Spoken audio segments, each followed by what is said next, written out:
Successful रोज gardener बनने के लिए आपको गार्डन की अच्छी तरीके से प्लानिंग करना आना चाहिए।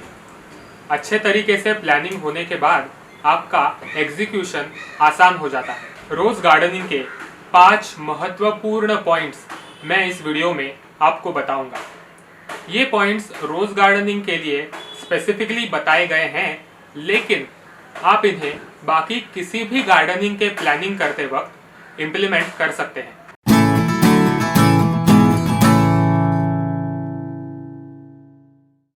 पहला पॉइंट है स्पेस, यानी कि जगह। आपके पास कितनी स्पेस अवेलेबल है उस पर डिसाइड होगा आप कितने पौधे आपके बगीचे में लगा सकते हैं। ज़मीन में गुलाब लगाते वक्त हाइब्रिड टी से हाइब्रिड टी का अंतर 3 फुट रखा जाता है। फ्लोरीबंडा से फ्लोरीबंडा का अंतर 2 फुट रखा जाता है और मिनिएचर से मिनिएचर का अंतर 1.5 फुट रखा जा सकता है। गमलों में गुलाब लगाते वक्त कम से कम 12 इंच के गमलों में उन्हें लगाना चाहिए। ऐसा करने से गुलाब के रूट्स को अच्छे से स्पेस मिलती है। टेरेस पर गुलाब के गमले रखते वक्त 2 पौधों में कम से कम 1 से 1.5 फुट का अंतर होना ही चाहिए। टेरेस पर गुलाब लगाने से पहले एक चॉक की मदद से मार्किंग करके आप अंदाज़ा ले सकते हैं कि कितने गमले रखे जा सकते हैं। अगर आपके गमले साइड बालकनी में रखे गए हैं तो वो बिल्कुल एक दूसरे से सट कर रखे जा सकते हैं, क्योंकि साइड बालकनी में मध्यम गति से उनकी ग्रोथ होगी। दूसरा पॉइंट है धूप। आपके बगीचे में कितनी धूप आती है इस पर डिसाइड होगा कि आप किस प्रकार के गुलाब लगा सकते हैं। अगर आपके बगीचे में 6 से 8 घंटे धूप आती है या उससे भी ज़्यादा धूप आती है तो आप हाइब्रिड टी, मिनिएचर और फ्लोरीबंडा सभी तरीके के गुलाब लगा सकते हैं। अगर आपके बगीचे में 4 से 6 घंटे धूप आती है तो आप मिनिएचर और फ्लोरीबंडा लगा सकते हैं, और 4 घंटे से भी कम धूप आती है तो आप मिनिएचर ज़रूर लगा सकते हैं। आपको इस बात का ध्यान रखना होगा, क्योंकि कभी कभी आपके बगीचे में किसी बड़ी दीवार की या फिर बड़े पेड़ की छांव भी आती है। सनलाइट किस डायरेक्शन से आती है इसका ध्यान रखिए और अपने पौधों की पोजीशनिंग अच्छी तरीके से कीजिए। हाइब्रिड टी को ज़्यादा से ज़्यादा धूप मिले, उससे थोड़ी कम धूप फ्लोरीबंडा को मिले और उससे थोड़ी कम धूप मिनिएचर को मिले तो चल जाता है। तीसरा पॉइंट है ऑब्जेक्टिव। आपको गुलाब के पौधे क्यों लगाने हैं, ये सवाल खुद से पूछिए और इसका जो उत्तर आएगा वही होगा आपका ऑब्जेक्टिव। आपके कोई भी ऑब्जेक्टिव्स हो सकते हैं। मैं आपको थोड़े एग्जाम्पल्स देके एक्सप्लेन करता हूँ।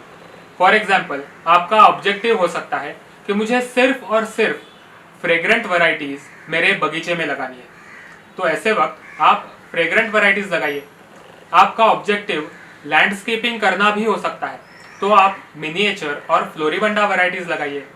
आपका ऑब्जेक्टिव मुझे सिर्फ और सिर्फ पूजा में फूल चाहिए, इसलिए हो सकता है आप सभी तरीके के गुलाब लगा सकते हैं। आपका ऑब्जेक्टिव ये भी हो सकता है कि मुझे एग्जीबिशन में पार्टिसिपेट करने के लिए गुलाब के पौधे लगाने हैं। ऐसे वक्त आपको उस तरीके के, उस वैरायटी के गुलाब लगाने होंगे। आपको क्या चाहिए ये सबसे ज़्यादा इम्पॉर्टेंट है। चौथा पॉइंट है वैरायटीज़। दोस्तों, हमने ऑलरेडी गुलाब का एक क्लासिफिकेशन देखा है, जिसमें हम गुलाब को हाइब्रिड टी, मिनिएचर और फ्लोरीबंडा में डिवाइड करते हैं। लेकिन गुलाब का एक और तरीके से भी क्लासिफिकेशन किया जा सकता है, वो है गार्डन वैरायटीज़ और एग्जीबिशन वैरायटीज़। मेरा ये मानना है कि आपका ऑब्जेक्टिव पूरा करने वाली एग्जीबिशन वैरायटीज़ आपको बगीचे में लगानी चाहिए। एग्जीबिशन क्वालिटी वैरायटीज़ के बारे में मैं आपको थोड़ी जानकारी देता हूँ। Hybrid T exhibition quality varieties में फूल का साइज बहुत बड़ा होता है, फूल का स्टेम बड़ा स्ट्रॉन्ग होता है, सेंटर बहुत ही सुंदर दिखता है, फूल में बॉलिंग नहीं होती, गुलाब के फूल का ओपनिंग बहुत ही सुंदर तरीके से होता है और पेटल्स का काउंट ज़्यादा रहता है। फ्लोरिबंडा और मिनिएचर में एग्जीबिशन क्वालिटी वैरायटीज वो होती हैं जिनमें एक ही स्टेम के ऊपर बहुत बड़ा बंच आता है और बड़ा सुंदर दिखता है। आपके दिल में ये सवाल आ सकता है कि मैं इतना एम्फोसिस क्यों कर रहा हूँ एग्जीबिशन क्वालिटी वैरायटीज के ऊपर, क्योंकि इन वैरायटीज ने बहुत सालों साल अपनी एस्थेटिक और ब्यूटी को प्रूव किया है एग्जीबिशन के टेबल के ऊपर। हेल्दी बगीचा का आपके जैसे नए रोज ग्रोवर्स को ये सजेशन रहेगा कि 70 से 80% हाइब्रिड टी लगाएं, 10 से 15% फ्लोरिबंडा लगाएं और 10 से 15% मिनिएचर लगाएं। मेरा 5वां पॉइंट है, गार्डन की जिम्मेदारी कौन लेगा। गुलाब के सुंदर सुंदर फूल देखने के बाद सबको इंटरेस्ट आता है, लेकिन उसके लिए थोड़ी सी मेहनत भी करनी पड़ती है। दोस्तों, आप एक चीज़ याद रखिए, गार्डनिंग में टाइम टू टाइम कुछ चीज़ें करनी पड़ती है।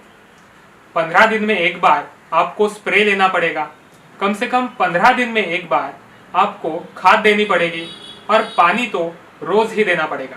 आपके घर में जितने ज़्यादा लोगों को गार्डनिंग में इंटरेस्ट है उतना ज़्यादा अच्छा। आपका काम डिवाइड हो जाएगा और आपका एन्जॉयमेंट डबल हो जाएगा। हेल्दी बगीचा चैनल पर मैं हमेशा ही सिस्टमैटिकली जानकारी देने की कोशिश करता हूँ।